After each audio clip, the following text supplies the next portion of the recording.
Man United have been pretty dismal in the Europa League this year, and you can really see that Jose Mourinho is prioritising other competitions. But this game on Thursday against Feyenoord is basically a must-win game.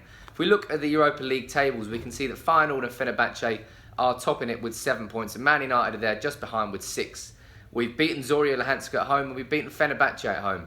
But we've lost to Thursday's opponents in their home ground in our first Europa League game, and a 1-0 loss out in Holland. But the way this group is set up now with Feyenoord and Fenerbahce on 7 points. If Man United lose on Thursday, it could see us go out. Feyenoord will obviously have 10 points, 4 ahead of us, so we couldn't catch them in the last game week. And if Fenerbahce also beat Zorya Luhansk, they'll be on 10 points, which means we'll be third is our best place finish. So it's all to play for, I suppose, on Thursday. And do I think that Jose Mourinho will play a full-strength team? No. Do I think he'll play a strong team? Yes. One thing we already know about this game is that Henrik Mkhitaryan is going to feature. And he's absolutely got to start. Because it's time that Mkhitaryan is given the opportunity to prove or disprove himself. The only chance he's had from a starting position has been Man City when he wasn't fit. That didn't really serve him well. Mourinho's been talking about Mkhitaryan this week, saying that he's not mentally ready to cope with the pressures of playing for Man United. And that's why he didn't play him against Arsenal. And that's why he is going to play him against Feyenoord in a game with a little bit less pressure. But he's still got to perform. And this is a match I really want to see him playing. But Man United have been dismal in the Europa League this year. That game away to Fenerbahce really felt like Olympiacos away under David Moyes. Maybe it wasn't as bad. We were having a little bit more control of the ball. Weren't getting so outplayed. But Fenerbahce had the majority of the good chances. Aside from Rooney's wonder goal right at the end, we were just getting served. 2 wonder goals by Fenerbahce, of course. Obviously, the overhead kick by Moussa Sal early on. And then a free kick by, I can't remember who. But it was both of them are banging goals. There's nothing you can really do about that. But aside from that, the football's dross. And the football's dross away to Feyenoord as well. You look at Feyenoord, they're still top of the Eredivisie, even though they've only won 2 out of the last 6 games. Drew to Ajax, they won at the weekend, but then lost the week before. So they're up and down, and Man United are up and down. But if we're looking at some of our worst performances this season, I would say they're in the Europa League. We just about beat Zorya Luhansk at Old Trafford. The Fenerbahce game was very different because it was awesome. Paul Pogba scored 2, Jesse Lingard scored, and Martial also scored. It was a fantastic game, but that was followed on, I believe, by the hammering at Stamford Bridge. So it didn't carry any sort of momentum through to the next game. But Man United have got to start building momentum week in week.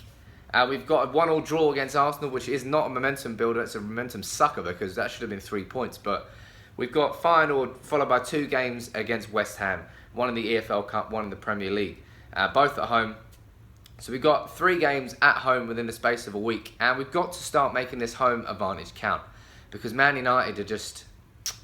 We're nearly there. I can see if our finishing's better, our attacking's a little bit more fluid, we'd win games easily.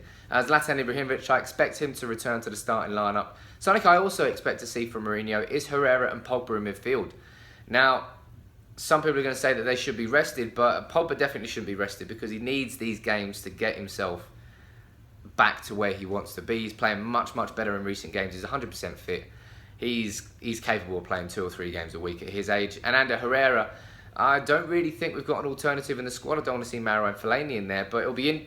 I don't want to see Michael Carrick start this game. I think he should start 1 game a week, the Premier League games, no other games. So maybe Daley Blin's going to come in there, probably Marouane Fellaini. But I'd rather see him playing a game like this than a game like West Ham in the Premier League. And how do I expect the game to go? I don't expect the same sort of performance against Fenerbahce. I'm going to probably expect a little bit of a Zorya repeat. I do think United will win. I don't think it's going to be pretty. I think all the focus is going to be on that West Ham game because we're dropping points left, right and centre in the Premier League and we need to start winning there if we are going to mount this title challenge, which Mourinho wants, which all the fans want. So I think he's going to play a slightly weakened team. Hopefully we'll see Fosu Mensah in maybe a right back or even potentially a defensive midfield, which is actually his best position.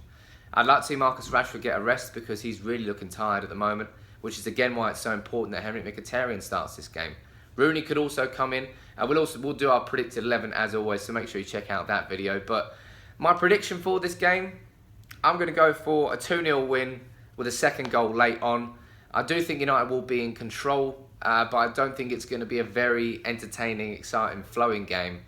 Not like it was against Arsenal, where we were in total dominance and chances were getting made lots. Let me know your predictions in the comments below as always, and subscribe to United People's TV if you're new, and we'll see you soon. Take it easy.